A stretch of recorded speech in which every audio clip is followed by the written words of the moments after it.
else in this world that I'd rather be unhappy with. Let's be exposed and unprotected. Let's see one another when we're weak. Let's go our separate ways in the night like two moths, but know that you're flying home to me. I was born thinking it would all be dreaming, but I know that I wouldn't be happy that way.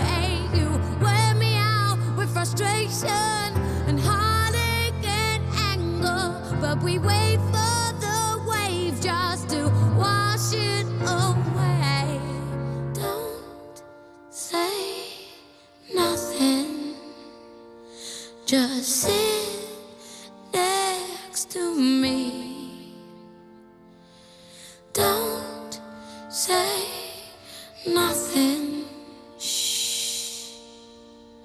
Just be, just be, just be.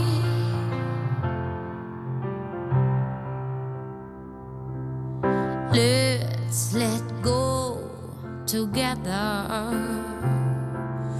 Let us unfold one another and watch all the little things that once drew me to you eventually get on my nerves. I wear you out with frustration and heartache and anger, but we wait for the wave just to wash it away. Don't say nothing, just sit next to me. Don't say nothing. Shh. Just be, just be, just be.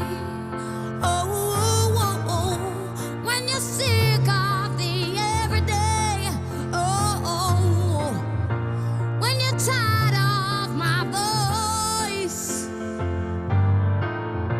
When you tell me you walk out that door, that's when I know that you'll stay. Oh, don't say nothing, just sit next to me.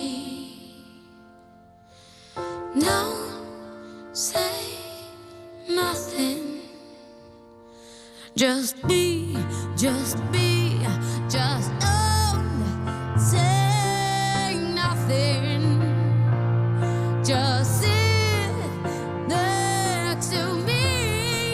Oh, oh, oh, don't say nothing, just be, just be, just be.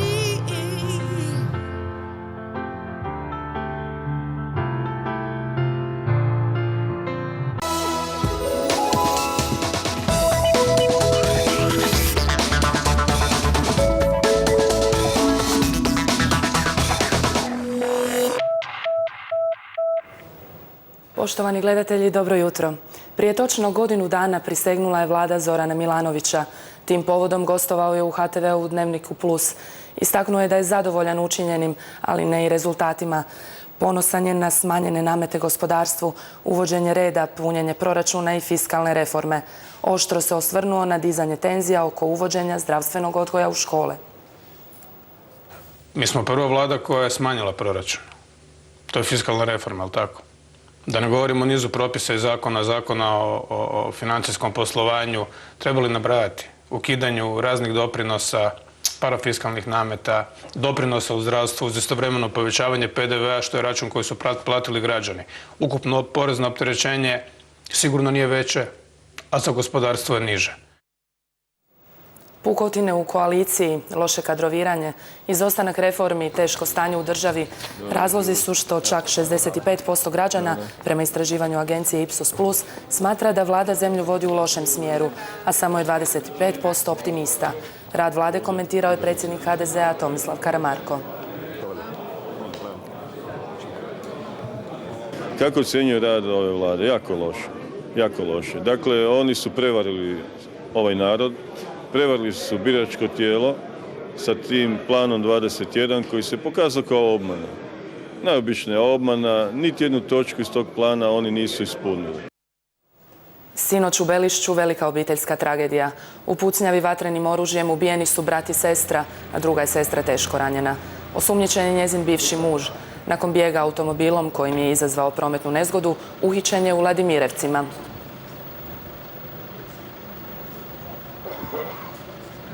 Na mjestu događaja pronađene su 2 usmrćene osobe i 1 ozlijeđena, kojoj je pomoć pružena u bolnici u Osijeku. Osobu koju dovodimo u vezi s ovim događajem smo uhitili i nalazi se na kriminalističkom istraživanju. Nekomu kaže Stojan, neko Miloš. Jako dobar je čovjek bio. A šta je među njima se desilo, ja ne znam. Iz svijeta. Srbijanska vlast nakon mjeseci dogovora pripremila je svoju platformu za rješavanje kosovskog pitanja. Prema ocjeni međunarodne zajednice, rješenje će im donijeti više štete nego koristi. Ideju da sjever Kosova dobije autonomiju poput Republike Srpske unaprijed su odbile kosovske vlasti. Ni oporba u Srbiji ne smatra da je riječ o realnom rješenju. Mislim da je ovo prvi dokument kojim vlada Republike Srbije i predsjednik Republike prilaze jednom tako teškom problemu kao što je Kosovo i Metohija, trudeći se da predlažu nešto što je održivo rješenje. Priznavanje je malo bolno za Srbiju, ali to će doći vremenom, ali u realnosti jeste u neku ruku priznavanje. Rusiju je zahvatilo val hladnoće. Temperature su se u Sibiru spustile ispod -50 stupnjeva. Gradonačelnik Moskve dopustio je učenicima da danas ostanu kod kuće zbog vala hladnoće koji je odnio 88 života diljem zemlje. A na drugom kraju Europe, na jugu Francuske, uživaju na plažama. Toplije nego kod kuće. Lijepo je biti samo u majici za Božić. Kad imamo snijega, ali danas je sunčano i možemo se kupati. To je lijepo. U Zagrebu su u pokusni rad puštene 2 fontane. Nakon 6 mjeseci radova i uloženih gotovo 18,5 milijuna kuna, otvorenju je nazočio zagrebački gradonačelnik Milan Bandić, predstavnici grada i 100-tinjak građana. Tijekom svečanosti bilo je povika negodovanja, a dogodio se i incident u kojem je lakše ozlijeđen pročelnik Ureda za krizne situacije Pavle Kalinić. U mjesecu darivanja već 3. godinu u Osijeku se održava humanitarni malonogometni spektakl pod nazivom Turnir 8 kafića. Na njemu nastupaju i mnoga poznata nogometna imena iz Hrvatske i inozemstva. Ove im je godine cilj prikupiti što više novca za opremanje senzoričke sobe za korisnike Centra za odgoj i obrazovanje Ivan Štark.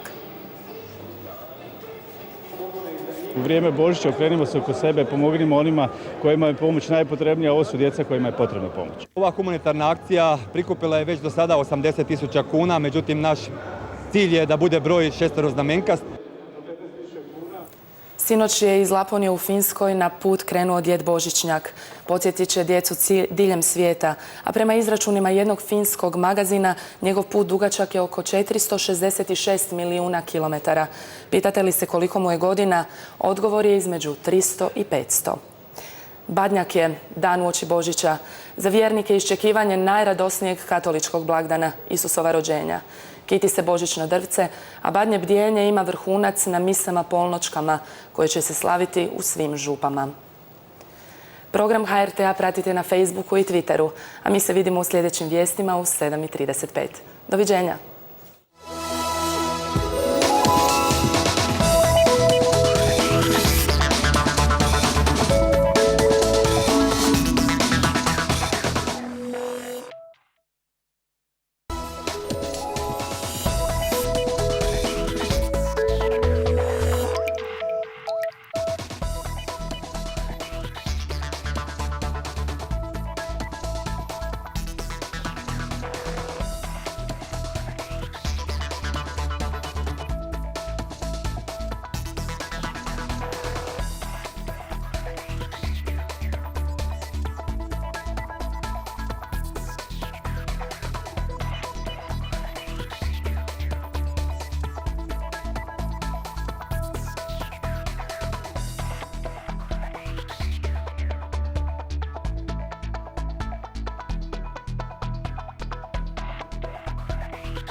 Zbog radova su zatvorene ceste D1 između trgovačkog centra Westgate do Pojatnog, između